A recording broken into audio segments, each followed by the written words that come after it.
Texas Lutheran University.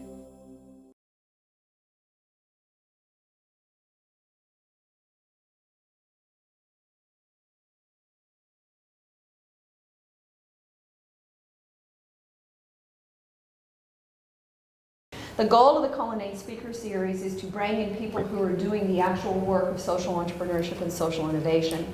And tonight, Reverend Brad Otto kicks off our first speaker for this semester. The Cullinane Speaker Series is named after Molly Cullinane, who is also Brad being a TLU grad, Molly is also a TLU grad.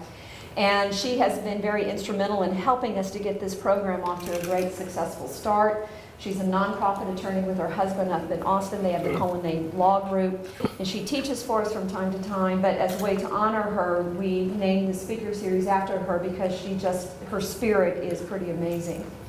But tonight I'm very excited to have Brad Otto, who is the founder and president of the nonprofit Acts of Wisdom, and he's here tonight to basically tell his story. He founded Acts of Wisdom in 2013, and has since been driven to provide quality education for children in rural Ethiopia.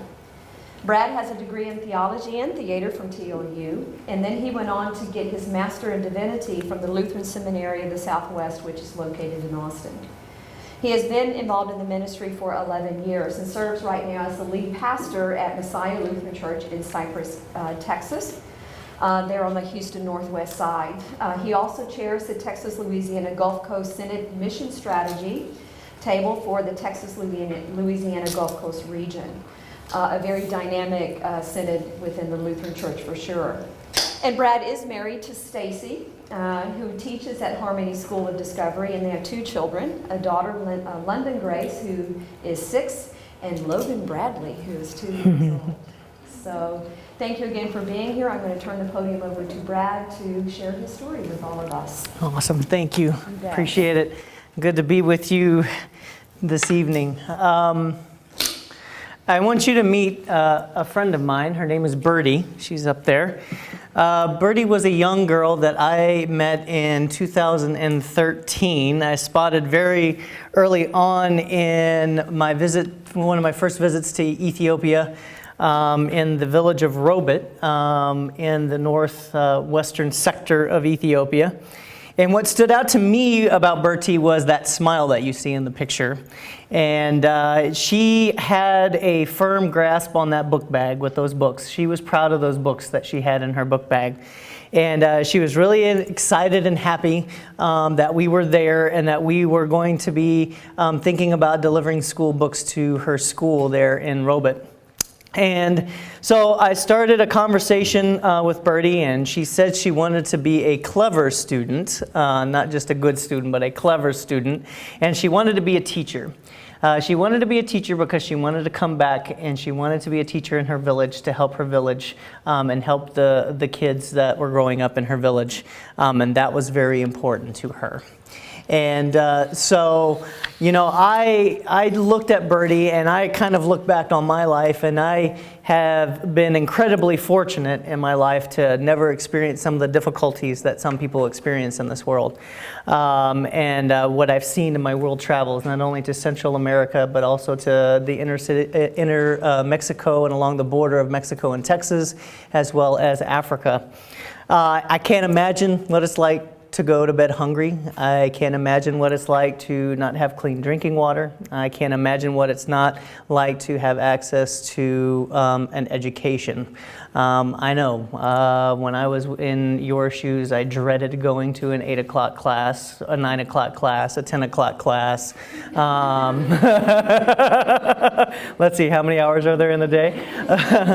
But it never occurred to me that it was a given for me and not for some kids in the world. It just never occurred to me until I went to Africa. There are 145 million children in this world that do not have access to education. 145 million. And it's the same in Ethiopia. If you go to Ethiopia, you see 30% of the population is illiterate. They can't read at all, even in their own language. All right? 60% of the children don't have access to school books. And those who do go to school, 35% of them will drop out by the time they reach high school. All right? Not good odds.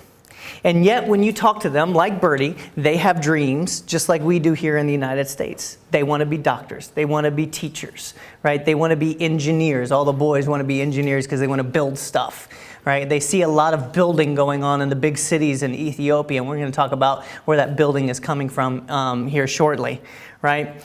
And so I began to ask some questions, right?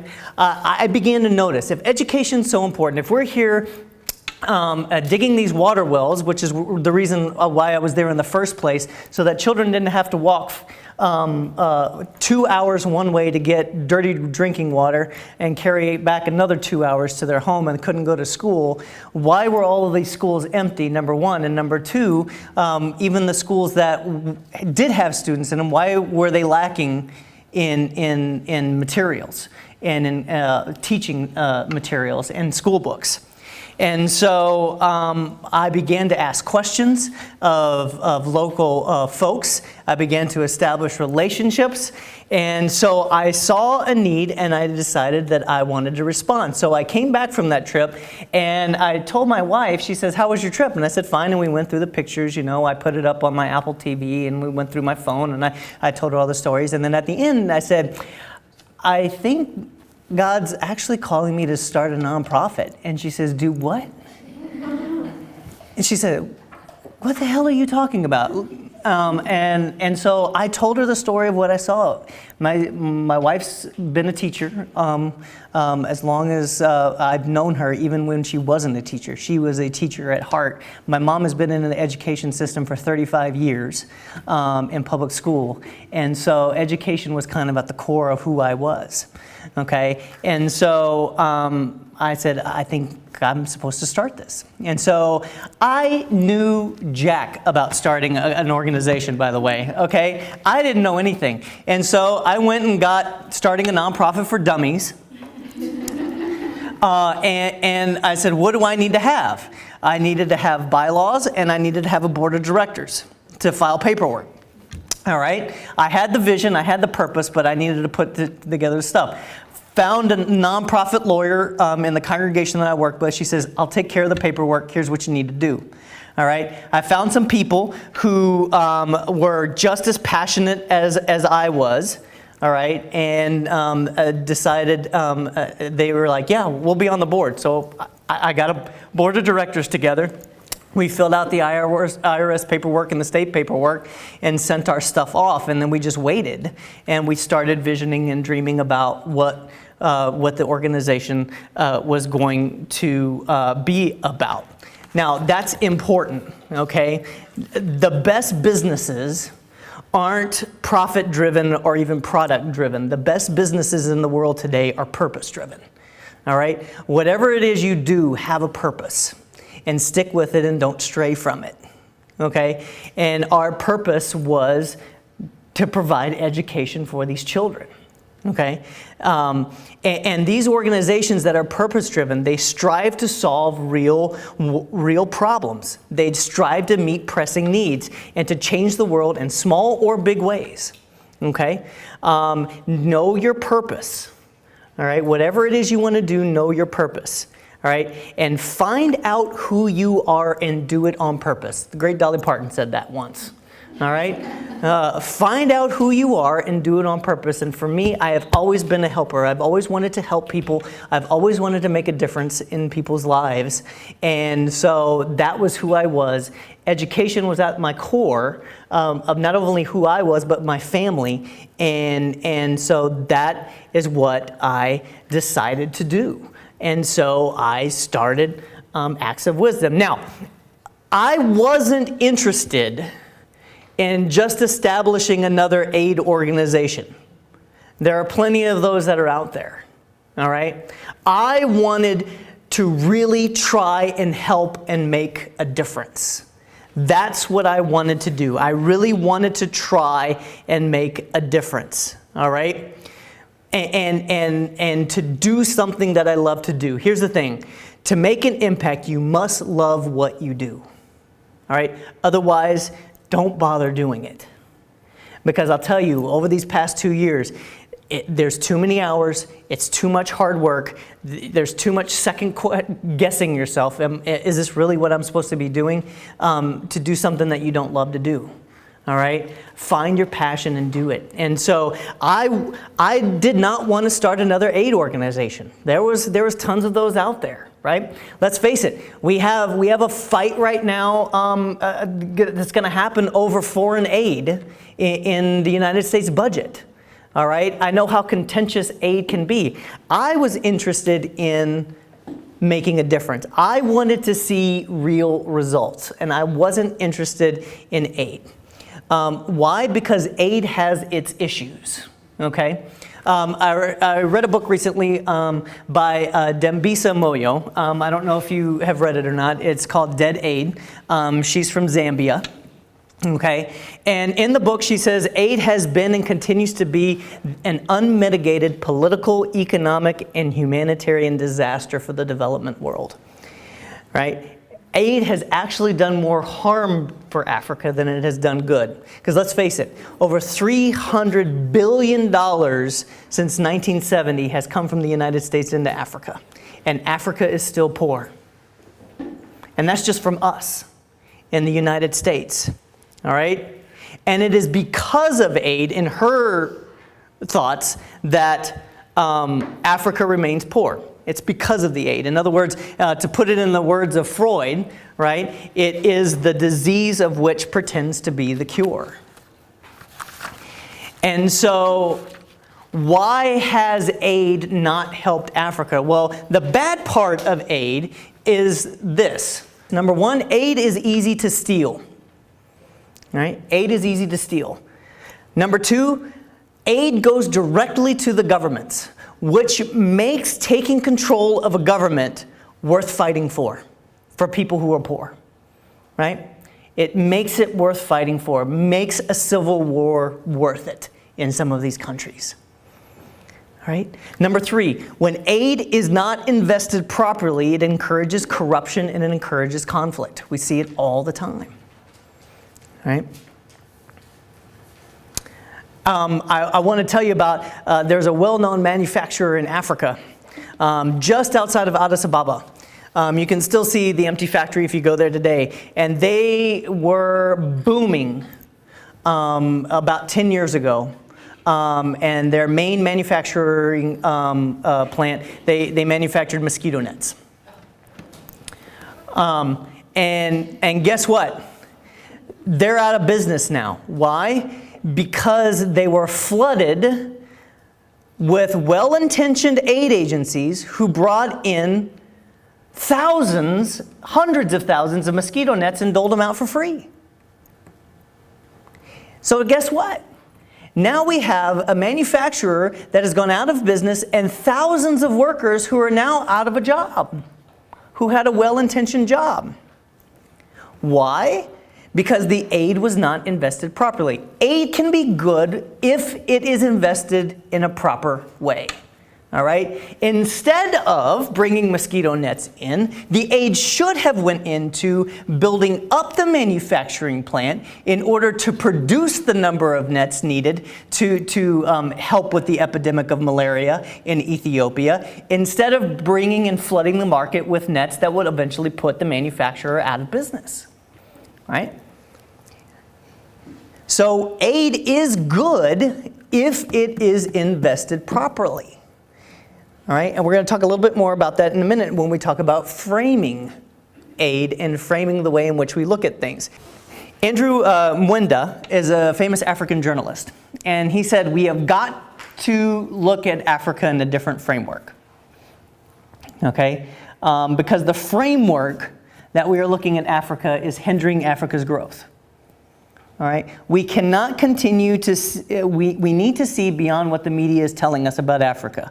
All right, the Africa's stories of poverty, Africa's stories about civil war, Africa's story about helplessness. All right, and we need to see the opportunities for creating wealth in Africa. All right, so our framework has to change.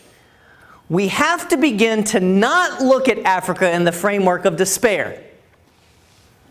All right? When we look at Africa in the framework of despair, we will always look at helping people out of poverty. We're the rich people helping the poor people out of poverty. Okay? We have to begin to look at Africa in the framework of hope. When we look at Africa in the framework of hope, we then begin to look at wealth creation rather than aid. I always call it, instead of a handout, a hand up. All right? Who are the wealth creators? The first one is, it's what you're studying, entrepreneurs. Right? Entrepreneurs.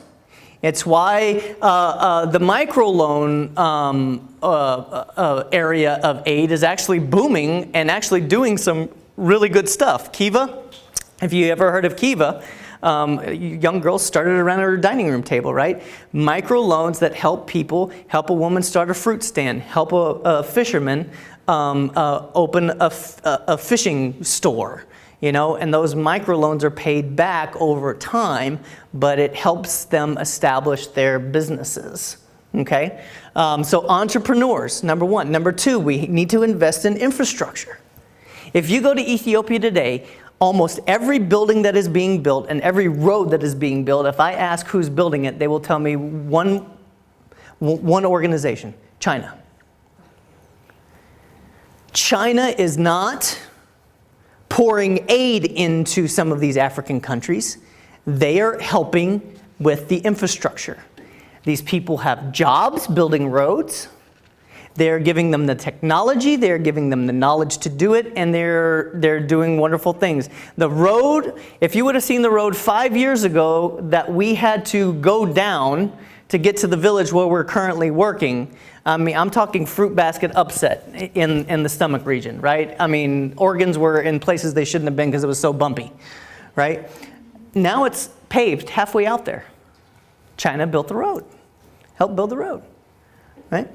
The brand new metro rail in Addis Ababa, made possible by the Chinese, right? They are investing in the infrastructure of Ethiopia. Actually, there's a road now that goes all the way from Ethiopia all the way up to Egypt, made possible by the Chinese. We must invest in institutions of knowledge and research because they're the wealth creators too, right? Colleges and universities, schools and universities, all right? We chose this area to pour our time into, all right? Why? Simon Sinek, you know that book? Always begin with why. Don't begin with what, begin with why. Right? Apple computers, the reason why Apple's so big right now, Steve Jobs began with why. Right? Always start with why. Why always gets at your DNA of who you are as an organization. The why will always get at your DNA of your organization. All right? Always begin with why. Why did we choose to start with education? Here's why. 50% of the continent of Africa is under the age of 15. If you want to start a difference, start with the generation that's coming up through the schools, right?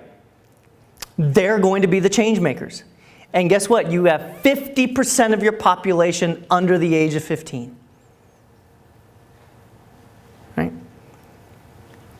Number two, there are 3 factors of poverty. The top 3 factors of poverty are health, education, and income. There's other ones, but those are the top 3. All right? Health, because people get sick because of waterborne diseases and other type of diseases that go on and they can't work and they end up dying and you have a high mortality rate. Right? You spend more time sick than you do healthy. Education and then income. We feel at Acts of Wisdom, by focusing on education, we can actually take care of 2 of those. We can take care of education and income. Why? Because if we focus on education, we can eventually move children into colleges and universities. That sets them up, right, to get out of those, to get better jobs that will ultimately lead to greater incomes for them and their families. The trick for us is making parents see that who want to, by the time they reach junior high, want to pull them back into the household so that they can help with crops. That's a huge challenge for us, to get them to see the potential in this for them, all right? Because they're used to doing it so much, all right? And finally, the reason we chose education is because we believe wholeheartedly in Nelson Mandela, who said, education is the most important weapon you can use to change the world. In her book, I Am Malala, Malala said this: you can kill terrorists with guns, but you can kill terrorism with education. We want to educate these children better. So, we started Acts of Wisdom from this vantage point, okay?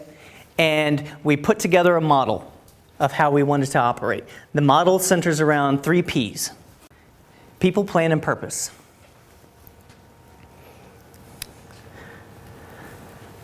We first start with people. This is what we do a lot when we go to Ethiopia. You'll see us talking. You'll see us talking to elders of villages. You'll see us talking to educators. You'll see us talking to school principals. You'll see us talking to students. You'll see us talking to families. We talk a lot. We establish relationships first, okay? And this goes back to what I talked about looking at the framework and how we look at framework, all right? We believe in the potential of the people of Ethiopia. We believe in the potential of these kids, all right? Sometimes it's a challenge to get them to see that and to live that, but we believe in their potential. And so when we go into these places, we establish relationships. We establish relationships with the elders. And the first thing that we do is we listen. Right? If you want to help people, shut up and listen. It's true.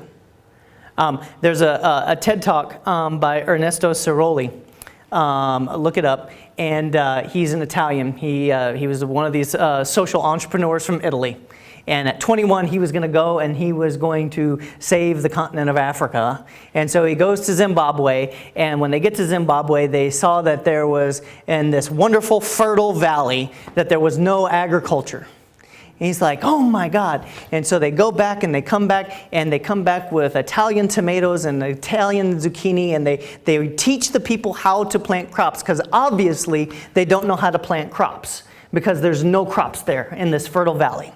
And so they plant all the crops, and the tomatoes that would normally grow to this size in Italy are going to grow to this size in Zimbabwe. And so crop season comes around, and one day they go out there and the entire crop is gone.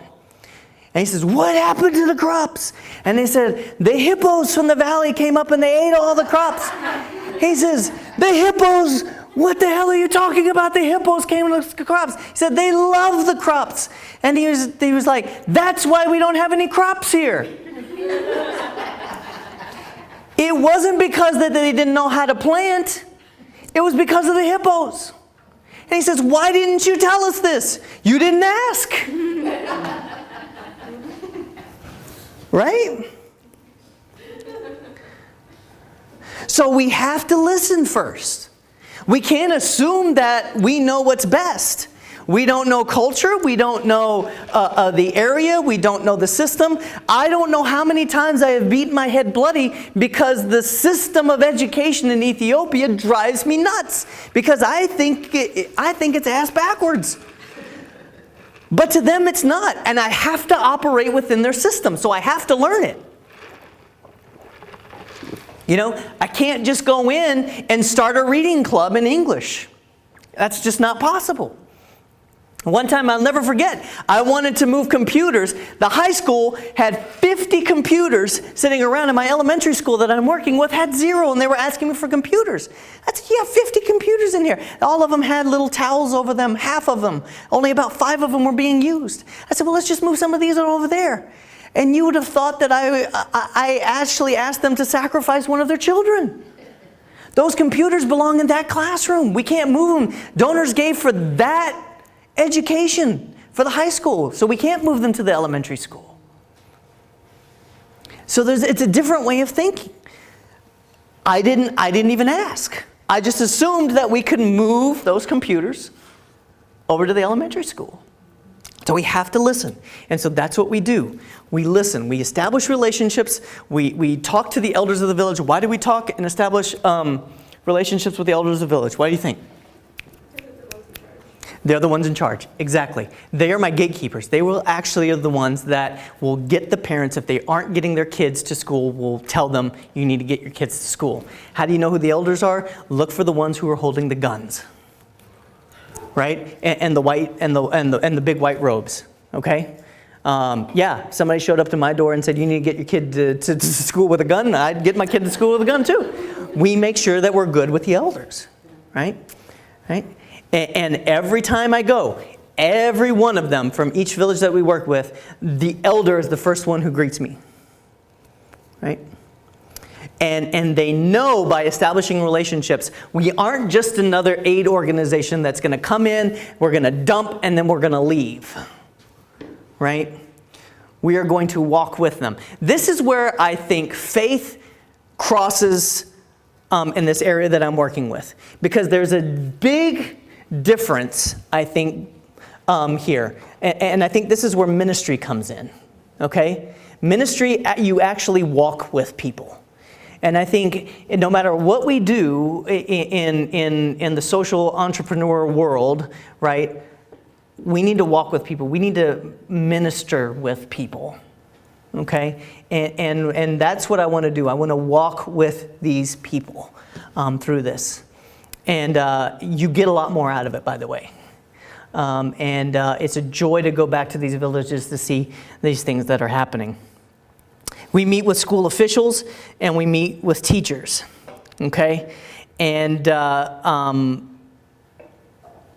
when we do that, we always make sure that we meet with female teachers, that we meet with female students. In patriarchal society, you tend to get only the guys, and I'm intentional about asking for the women and the girls, because otherwise I wouldn't get to talk to them hardly at all. So I'm intentional about that when we go. So you heard me mention that I saw a lot of schools that sat empty. See, what happens is a lot of these bigger aid organizations, they'll come in and they've got the money to build the schools, so that's exactly what they do. They build the structure of the school. They take their pictures for their donors to see, and then they leave. And they don't do anything to put in anything into them. They don't put the books in, they don't put the desks in. And see, here's the thing. It's all there with the government. And what we do is we act as the middleman between the government and the schools. The government does not have the infrastructure nor the resources to get a lot of these supplies out to these rural areas, which is why you will see really, really great schools in the city, but you will see really, really junky schools out in the rural areas, right? There's no funding, there's no infrastructure to get stuff out there to them. So we act as the middleman to that. I'm sorry. We act as the middleman for them. And so we're the ones that do that. Because here's what happens. When you don't stop and listen, you get empty schools. All right? And that's what a lot of these organizations do. They don't listen, and so we ultimately end up getting empty schools. So once we do that, then what we do is we sit with them and we come up with a plan. Okay? What are the needs of the school? Okay, what do you need in order to succeed? And so we do an assessment, okay? And we get, from that assessment, we will get a project list, okay? And from that list, then what we do is we get price points for it. So when they first come to us, they will look, they'll look something like this. So like here's a book list for one of the schools that we get. So this is a budget. Okay, because then I'll ask for budgets for all of these things. We've got one here for security fencing. So we get this, and then so we get all of these generated by the school officials. They then go through the regional Department of Education office which is where this little seal comes from. Everything has to go through them, all right? And then it comes to us, and then we go out, and we have our purpose, okay? Which I'll, yeah, absolutely. Let me pass those around. All right. So we get this project list, and we get this, and we get the budget, okay? And then that helps us in what needs to be accomplished in the schools. After that, once we begin to do work in the schools, we have certain parameters that must be met. So we then have a kind of assessment of the school. Now, my guide over the past 4 years, his name is Johannes, and he's been my personal guide, and he really feels a part of our organization. So what I do for Johannes to give him and his family income is I pay for his plane ticket, I give him some extra money, and pay him for his time. He goes up to the schools, and he will walk through, and he will do this assessment with the schools and do surprise inspections, so to speak. All right, there's certain things that need to be met, all right, in terms of the grounds. Are the grounds kept clean? Are the classrooms kept clean? Are the outside, are the books stored properly?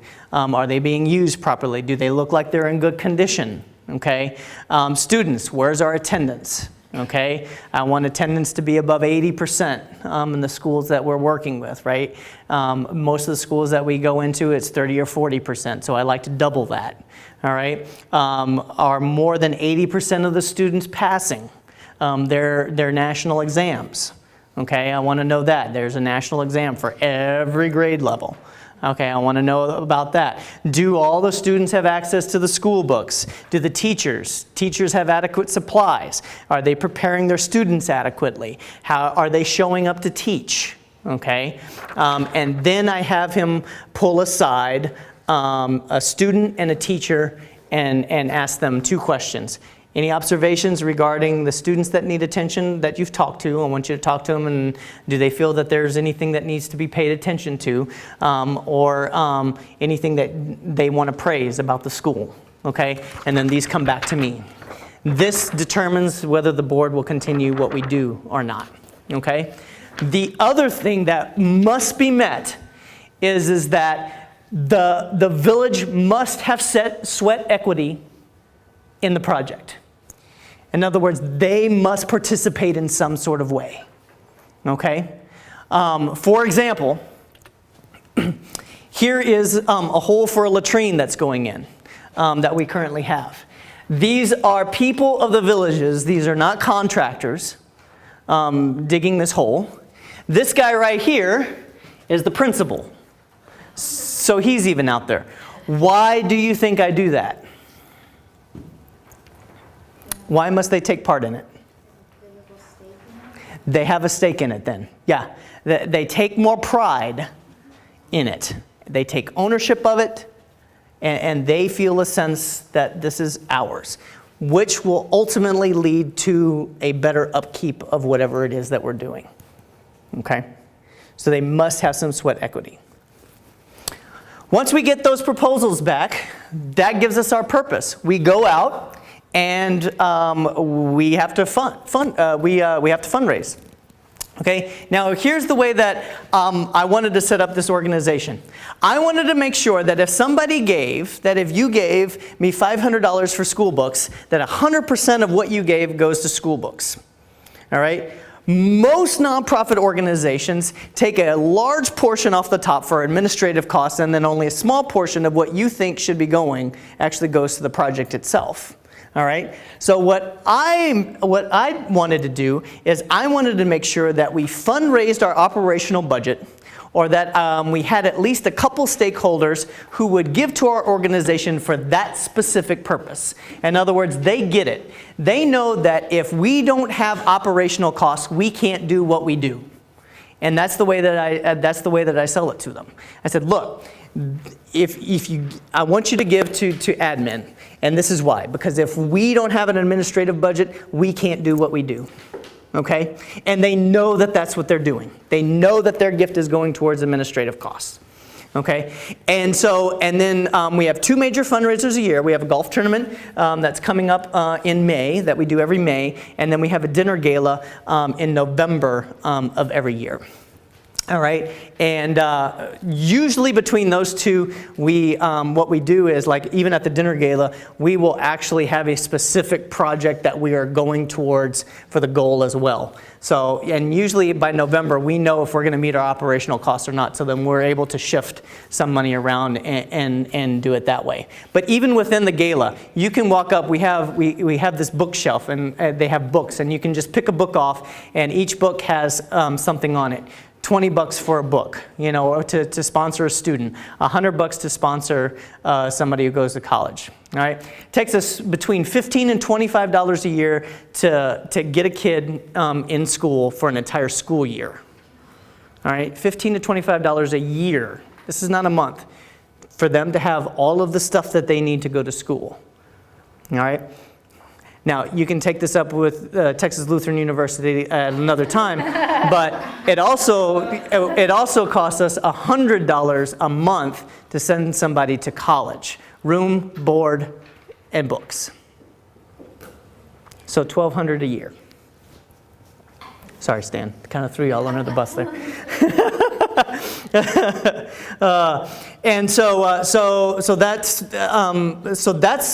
what we're working with. And everybody always says, "Oh, can you take books over?" No. Give me the money that you would give me so that I can go over and get those. Oh, can we send pencils over? No. Why? Because I can make our money go further in Ethiopia than I can here, number one. Number two, I will actually be supporting a local merchant in Ethiopia, which is their welfare, which is what I'd rather do in the first place. Okay? Actually, all of the books that we buy come from a distribution center that is run by Sinite and her mother. And that is their livelihood. So they will order the government-issued books through there, and they get a portion from the government back. So by doing it that way, we're also supporting Sinite and her mother in their income as well. Okay, and then we go out and we seek grants, and we have other specific fundraisers as well in doing that. So, what have our results been? We've been about 2.5 years. Okay, I'm going to go back to the very first school that we started with 2.5 years ago, and here's what has happened. All right, our dropout rate from this school went from 35% to 0.9%. All right. They were last in the area and they were last in the region in terms of grades. They are now number 1 in the area and they are now number 1 in the region. This is what happens when you specifically do something as simple as making sure every kid has a school book. The students who are attending college is up. It's actually up by 10%, which is huge. Schools have now become open for grants from the government because of the kids doing so well on their national exams. Guess what? We have had 4 buildings in Robit built through government grants. And all I did was purchase books. Right? I didn't have to build any structures. Right? We had 2 kids out of 1,600 that didn't pass their national exam. That is, 2 years ago, we had 35% who didn't pass out of 1,600. Okay? We had 2 last year that didn't pass. Right? And some other things that we saw happen that way, and by the way, we didn't realize the government grant thing was going to happen. I showed up and all of a sudden I had a teacher wing and a new kindergarten building and a new playground, and I said, where the heck did this come from? I know I didn't do it. Who else do you have here? Who else is in my village? No. And Agmas, the school principal, says it's because we did so well, the government gave us some grants so that we can build some of these things. All right? I said, you've got to be kidding me. He said, no. Another thing that we saw is the crime rate in the village dropped. considerably. Why? Because people are now taking pride in something that they have. Okay? And another thing that I didn't put on here, the crop yield was up last year. Not because they had a great rainy season, is because what we've been teaching the kids in their after-school clubs have helped their parents become better farmers. And so they have better crops. Better crops means better market, which means better income for their family. So all of these things have happened, and results that we didn't even know were going to happen. So we act as the middleman. We do these assessments. We actually just built our first building. I didn't really want to get into building buildings, but in this particular instance, it was a necessity because it would help them excel better. When I went there, their library was a 10 by 10 dirt floor room with one bookshelf on it. That was it. So now they have this beautiful 16 by 40 structure, concrete structure, a library, and we've got about 300 to 400 books in it. They needed that so that they could begin to excel and the students could start learning. They have an IT room now in there where computers are, and they can learn some computer skills as well. So I'm going to show you a video actually before I stop. You'll get to see the library that's in there. And then I'll open it up for questions, okay? Oh, look at that. Wow, 45 minutes. See, I was nervous. I was like, I don't even know how long this presentation is. So it's like, we're just going to go with it. All right. Now they're going to make me drag this way. Actually. Can you see it? No? Hold on. Uh-oh. Oh, this is where it was. Sometimes where you can see it on that screen. There we go. Yeah.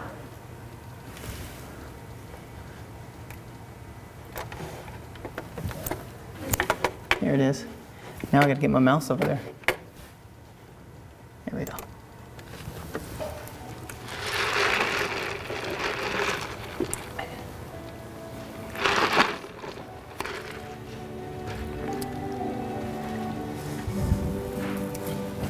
Okay.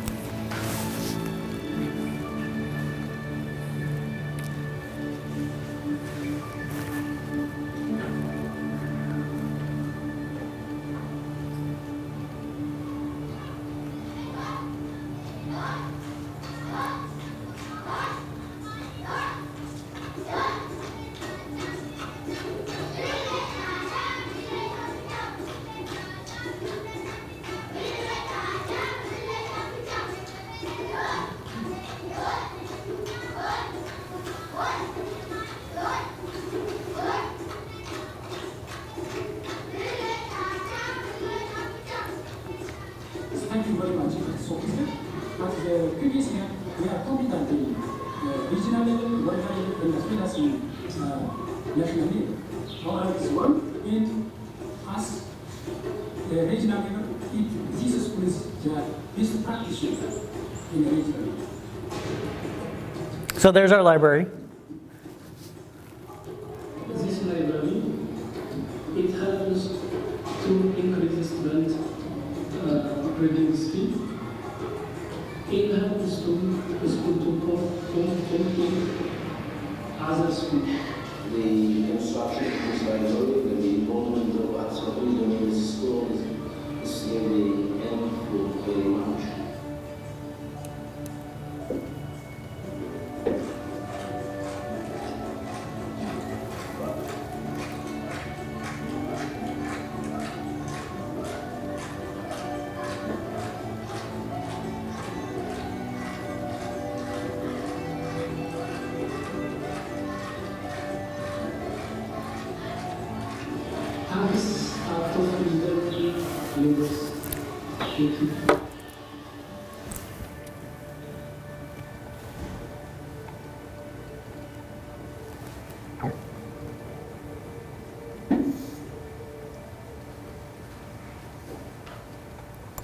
So we believe it's important too that people see the work firsthand. So we take groups all the time to Ethiopia and spend about 10 days there and get to deliver books, play with kids, watch the process in action as we meet with different schools and do assessments and things like that, so that people actually get to see what we actually do on the ground there.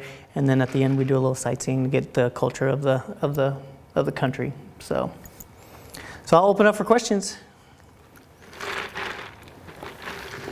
Yeah. I have a question. So you have a sheet of sort of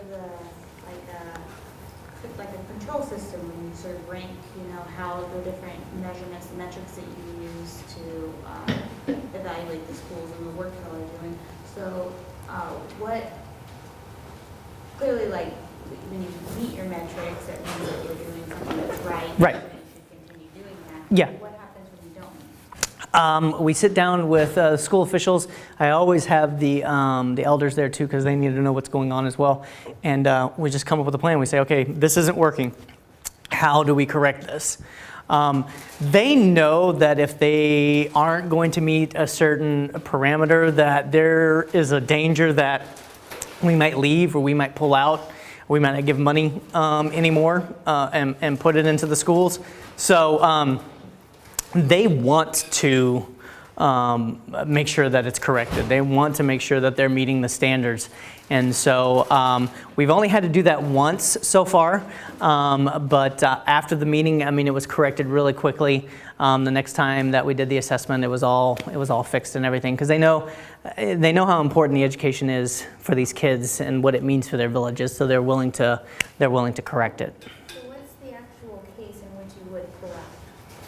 What is the actual case in which we would pull out? I would say if certain parameters weren't continue to be met, we would pull out, or we would, and by pulling out, I mean we would cease putting funding into the school. It's not like we would abandon the school. But until those parameters are met, we would not continue to pour our resources into it until we saw a dramatic change. And so I hope we never get to that point. And in just meeting with the people, we've worked in 2 different villages now, and it's the same viewpoint of education in both of these places. Education is everything for these people. And so I wouldn't see how something would continue to go uncorrected. And I don't think the elders would actually allow that to happen. At least I wouldn't let it continue to happen with someone holding an AK-47. That's for sure. How important was it for you and your organization to have a website? Extremely important. It's our gateway. It's our portal.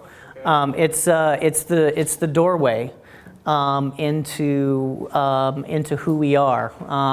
People give reoccurring online donations through our websites. They can go there and register for our fundraising events. But they also get to know who we are, what our values are. They get to see our newsletters and our videos firsthand. So I think for any organization, a website is hugely important. You don't have to pour a whole lot of money into it. Really, I think the first year we spent maybe $500 total. Oh, that sounds nothing. That sounds really expensive. And that was for like a year of hosting and getting the website up and going. I got you. So, yeah. Where do you get your teachers to teach the students? The teachers are actually appointed by the government. We don't have to actually do anything on teachers. And even the schools that sit empty, there are teachers there that are waiting to teach. They're appointed by the government. They just don't have anything to teach with. The kids don't have any desks, they don't have any books, they don't have any teaching supplies. They're ready to teach. It's just they don't have the access to a lot of the materials they need to teach. And so it's a huge problem. Now, teaching there is quite interesting because you don't necessarily have to have a teaching degree in order to teach. If you finished the second grade and that's as far as you taught and you wanted to teach, you could teach second, first, or kindergarten. Only as far as you went. You still have to go to school to get a little bit of knowledge, but you don't have to go through the whole degree process necessarily. We like our teachers to go through the whole degree process, but there again, it's funds in order to do it because you have to go to a major university to do it, which is why so many people will just get the training and teach, if they went up to third grade and below, and that's why so many people do that. So with that thing in mind, would you actually maybe promote and possibly get teachers to get all the education that they can possibly get? Yeah, and that's why this past year we've started sponsoring people for college. Actually, our very first person that we got sponsored for college is actually the librarian for the library. And so she's actually going to get her degree in education. And so we're sponsoring her right now, and she still does the library on the side for us, but she's able to do that now because of that $100 a month. Yeah. Aside from the education factor of the area over there, are there any things that you would like to see have other people put effort into instead of just the education? Things that would be nice to change pretty soon in the coming years? Yeah. So in Arabia, there's not a water well close to the school. I'd like to get water there if I can. A lot of schools don't have sanitation. We've now actually gone into. We're building a latrine there now in Arabia because the kids were just going in the shrubs. So to speak, but we're also teaching sanitation there as well. I talked a little bit about crops. It would be great if somebody else could come in and teach the crop stuff a little bit rather than us doing it.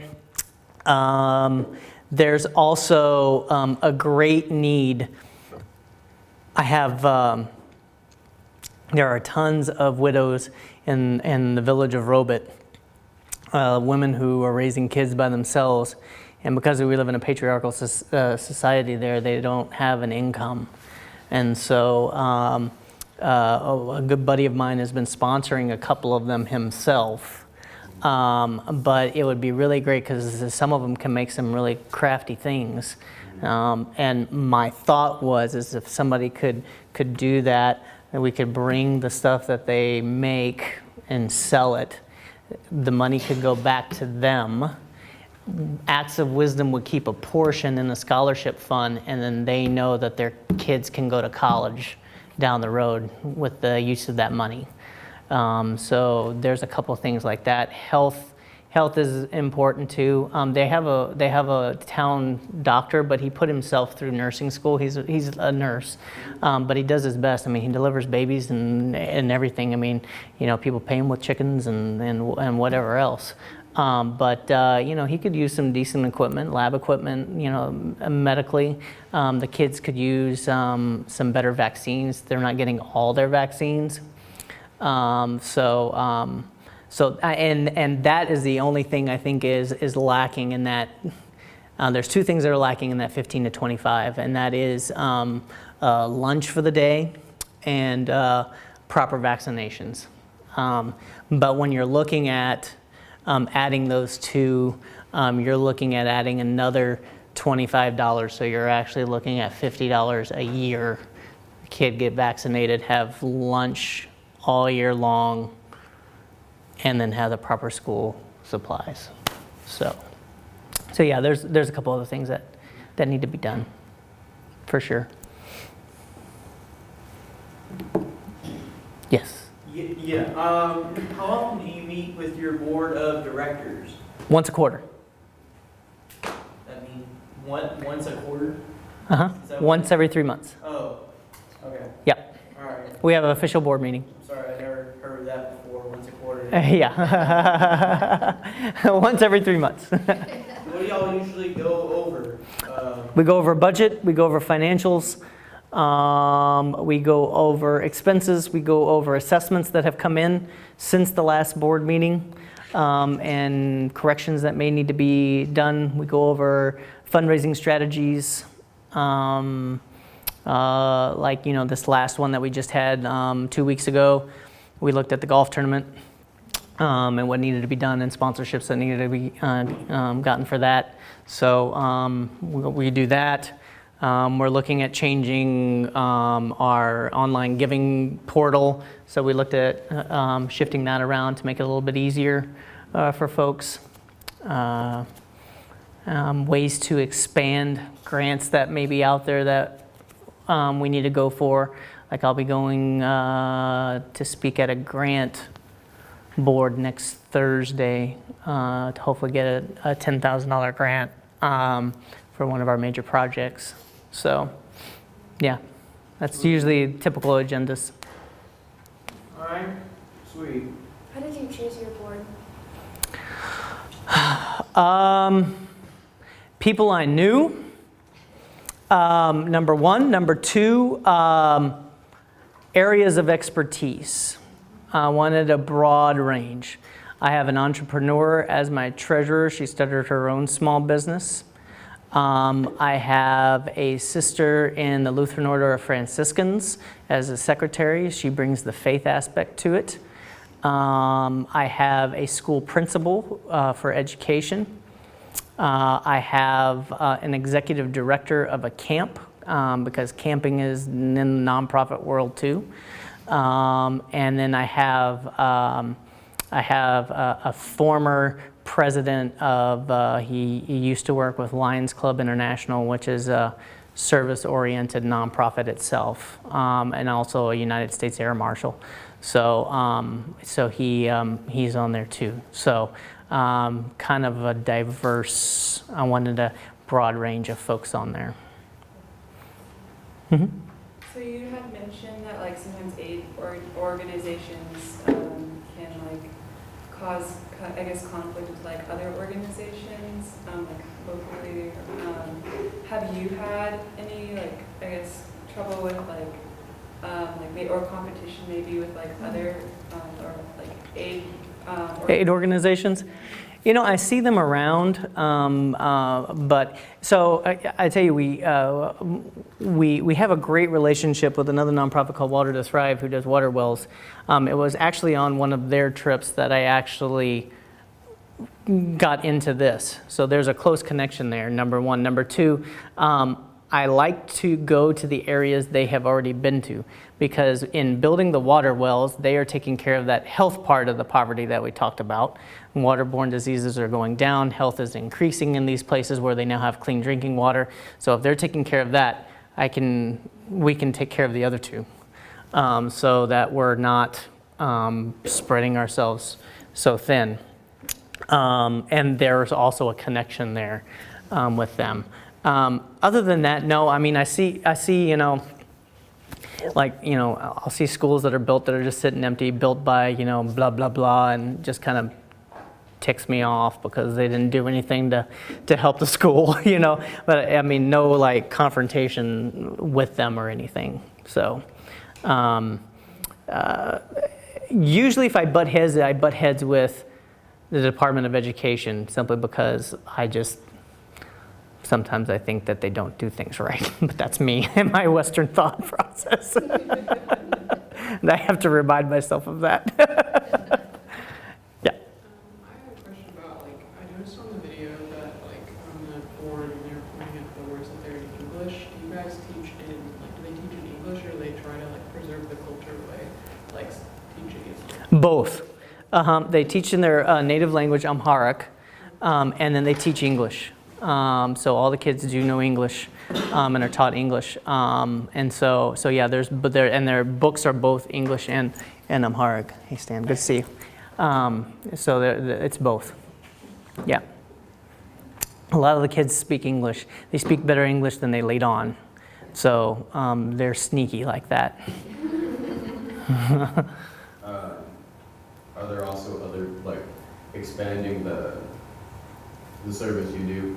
Are there other places also in the Africa itself that you would like to make Acts of Wisdom a part of?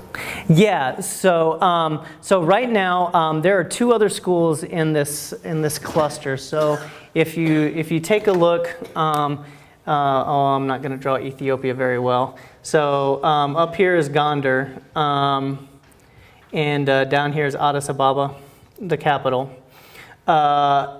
So right outside of Gondar over here is the village. So Robit is actually one of 4 spokes of other schools, and that if you saw in the video, he said Wardia area. That's the area that we're working with. So we've gotten Robit, and we're working in Arabia right now, which is where the library went in, the latrines are going in. So on this next trip in May, we're going to be assessing these other 2. Now, once we have this going as a well-oiled, fine-tuned machine, then I want to expand outward further. I would like to go down here in this region below Addis, but it's just too chaotic right now, and it's not safe because there's some tribal clashes that are going on down there. We're actually going to go into Kenya on this next trip because the last part is a safari. But we also have a connection there in Kenya, so I'm gonna be checking into there. So eventually, I'd like to go into Kenya. So that's on the next, or no, that's not on the next trip. That's in the future. Yeah. We're just gonna go to Kenya to check it out and do a safari at the very end of our trip. So that's gonna be the sightseeing part. And people can go on this? People can go on our trips anytime they want to. We take folks all the time, and like I said, if you sign up, you can go. I was actually talking to your prof over here about how can Acts of Wisdom partner with you guys in helping you in what you're doing, whether that be possible interning, or whether that be going on one of our trips to see what we do on the ground, so that you can get a glimpse of how our operation actually works on the ground. But yeah, we take folks all the time. My daughter's actually going with me on this next trip, and she's 6, so pretty excited about that. So yeah, we go. I try to get there every 6 to 8 months. Any longer than that, I feel like I lose momentum in what we do. So, it's about, most of our trips are anywhere from 2,500 to 3,000 for 10 days, but that's like everything. All you have to do is bring a little bit for your souvenirs, and I tell people don't bring any more than $200 because it's going to go pretty far in Ethiopia. I took $200 the last time, and I filled up one of those big suitcases full of stuff. But yeah, that's your airfare over there. It's all your hotels. It's all your ground transportation. It's breakfast and dinner every day. You bring your own lunch stuff in the terms of granola bars and power bars and whatever else in the field, because we're usually out in the field during the day. And I don't want y'all eating anything while we're out there. You can drink coffee because it's boiled. In the areas I know that they're getting it out of a clean water well, I know it's okay. And then they do coffee ceremonies there. Ethiopia is actually the birthplace of coffee. And so every place you go, you have to sit through a coffee ceremony. So like by 3, it's like, here we go again. And they waft the beans at you, and by 3 o'clock in the afternoon, your hands are literally doing like this, as you've got so much caffeine in you. But it's just hospitality in the culture there. So yeah, that gets you everything. And like on this trip too, it'll get you a safari at the very end and get you into all the parks and stuff like that. So we run a good ship. So we even do a stop in London, and I'll take you around the day for London because we have a long layover in London, so you actually get to see London on the way over. So we get there at 9 a.m. and we leave at 9 p.m., so I take people out in the city and give them a whirlwind tour of London. while we're on the way over. Are y'all doing a trip this summer? Or- Yeah, May 26th. Well, as we have just a couple more minutes before we need to get him back on the road so he can get home, hopefully in time to tuck your kids in. Oh, no, that's all right. No. They're actually going down right now. It's all good. I tell my wife, I'm going to be home late, baby, just go to bed. It's so funny. I mean, I was just talking with a faculty member about getting, we do faculty-led trips, and of course, some of you know that I love going to Costa Rica. But I think I may contact that faculty member and say, why don't we go to Ethiopia instead? For that price, Yeah, it's cheaper to go to Ethiopia than it is to Costa Rica. yeah, And I get a safari too. yeah. Y'all in? Have a summer job. No, because we would go, we'd have the spring, it'd be next spring, and we'd have a class all semester long like this one on Global Aid, and then we'd have graduation, and the next day we're on a plane to Ethiopia, or in May is when it'd be, we hook up, when do y'all go in May? It depends. So we're going to be going, so we're going now, May 26th through June 6th. Then we're going to take one in January.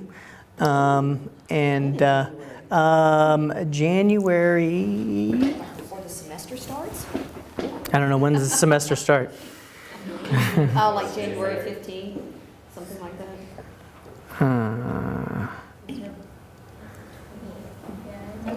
Yeah, it's what we start faculty. They make us come in early. I think we leave the 12th. Everybody, Yeah. Yeah, we leave the 12th and then we're back on Monday the 22nd.